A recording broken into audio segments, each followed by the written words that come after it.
Here's two videos that I put together that I think will tell you the truth about the Obamacare health care that just has been passed. Hi, everybody. My thanks to Toby Smith for filling in. Thanks for joining us. I'm David Asman. Kicking off tonight, trust. Do you trust the government? That question is really at the heart of the health care bill, in which the president and members of Congress want you to trust them to greatly expand government's role in our health care system, even though a lot of us feel uneasy about that expansion, and we've got good reason to feel uneasy about it. Our founders believed that every time government grows larger, our liberties grow smaller. And it's as true now as it was back then. But trust is also at the heart of the process for passing a bill that most Americans don't want. The House of Representatives is being asked to vote this week for a Senate health care bill that the House doesn't like. Now, the House members are being asked to trust the U.S. Senate to take out the offending parts of the bill after the House votes for it. As Frank Luntz said today on Imus, it's bad enough when Congress votes for a bill that it hasn't read, but now they're voting for a bill that hasn't even been written yet.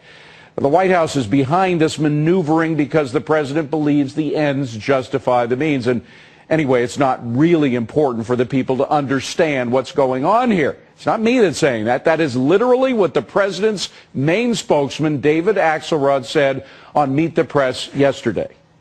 Tom, the one thing I'm sure of is that the American people don't know or care much about the sequencing of parliamentary procedures.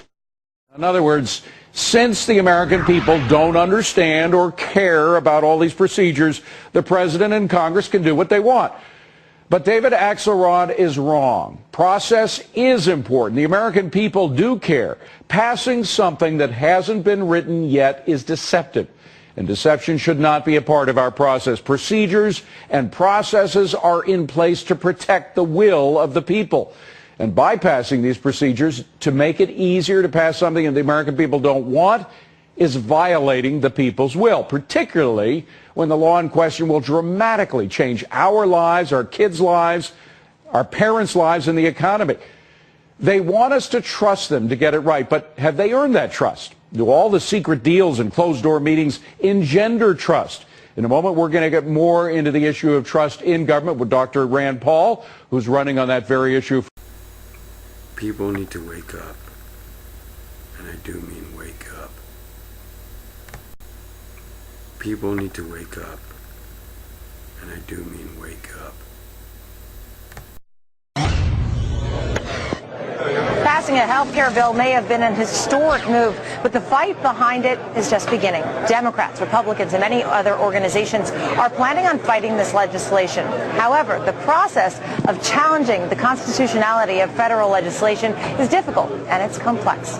What lawsuits can we expect to move forward? Let's bring in Fox News senior judicial analyst Judge Andrew Napolitano for some answers. What a pleasure. Remain seated. What a pleasure to be here. We wanted you to bring your gavel and everything. So tell us, what do you think is going to be the first action that we may see?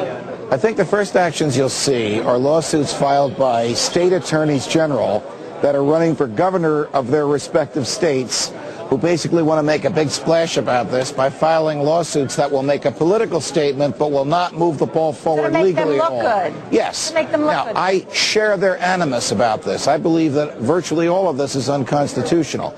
But in order to challenge the constitutionality of legislation, one must be uniquely harmed by it in a way distinct from all others. One cannot simply file a piece of paper saying, void this because I think it's unconstitutional.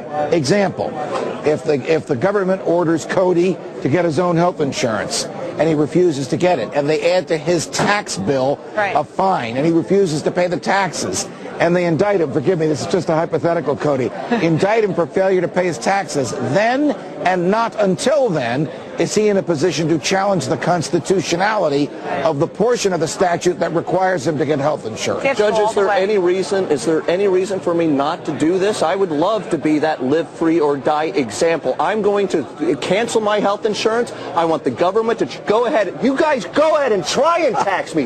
Bring it on. I will take you to the constitutional, the highest court in the land, the Supreme Court. Bring it on. It actually would be a very good argument for you to make.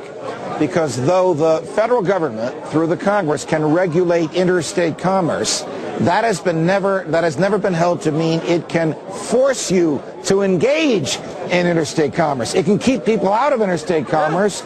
It can regulate the conditions of interstate commerce. It can keep certain items from crossing state I'll lines. stay in New York, but baby. it can't force you to buy anything. That's the strongest constitutional argument there is. Force you to buy anything, and I get that. I get that we've been hearing about that for months. Right. What about they can force you to pay tax on a good or a service that they provide, like police, firemen, roads, etc. Right. That could be the same argument. We're going to make the same argument. That's what their argument would be, is that this is for the operation of the government. We've decided to increase his taxes because of the salary that he makes, and the fact that he's not cooperating with us has nothing to do with the reason we're increasing his taxes. So they would argue. Now, you're talking to somebody who believes that taxation is theft, but nevertheless, the law is that the courts will not review the amount of taxation, that's a political decision, not for judges to make, but for legislators to make. We talked about Democrats, Republicans, other organizations now trying to maybe do some sort of legislation or go against this in some way. And you were talking about the attorneys generals and that they may not be as successful. It may just be a show. Right. So who might be successful? Who might actually have a Besides chance? Cody. Someone in Cody's Besides position. Cody, I will bring you a file in a case. Some individual harmed by But who might this, or actually a stand corporation that is driven out of business by this. Right. For example, Even Caterpillar, by the way, said they would have to pay an extra $100 million. well, the statute, if once it becomes law, will require that a person cannot be turned down for pre-existing injuries. It will also cap what the premiums can be.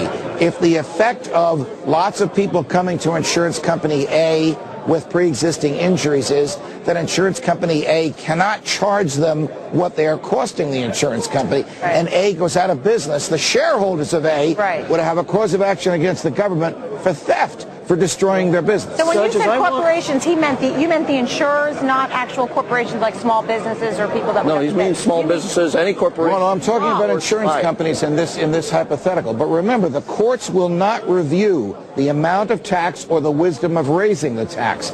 They will deem that a political decision that the people make through their representatives. Judge, as draconian as this is, as horrible as many of us believe it was, this was done by the people that Americans sent to Congress. Judge, and that's just it. I mean, I wouldn't call this draconian because it's 2,000 pages on top of tens of thousands of pages on top. I literally did try and read this bill, and it would refer bills from years past. It would tell me to go look at a different amendment. Well, it would tell me to go look at a different. It was unbelievable. Where is the law on all of this? How is any of this going to be enforced anyway? In order to read something like this, you need the entire U.S. Code in front of you. The U.S. Code is about the size of 8 or 9 Encyclopedia Britannicas. So you really have about no joke. You really have about 100,000 pages of bills in front of you that this amends. It just doesn't read like a novel. This literally would take weeks to read from beginning to end because you have to pull the other books out. I kept trying. I know you tried. They didn't all read it either. The kernel of wrongness here is that the government is moving in an area that the Constitution never authorized it to, by putting the government between the doctor and the patient. That interferes with the most intimate, personal, private decisions, which are protected by other statutes and by Supreme Court decisions. Judge, we hear this all the time, and I got to say, it feels like, I mentioned earlier, we lost. I mean, is there a real fight? Realistically, is there a fight left in this dog? Well, there is if they want to try and change it, because they may not be able to get it through under reconciliation, and the 41 Republicans may filibuster it.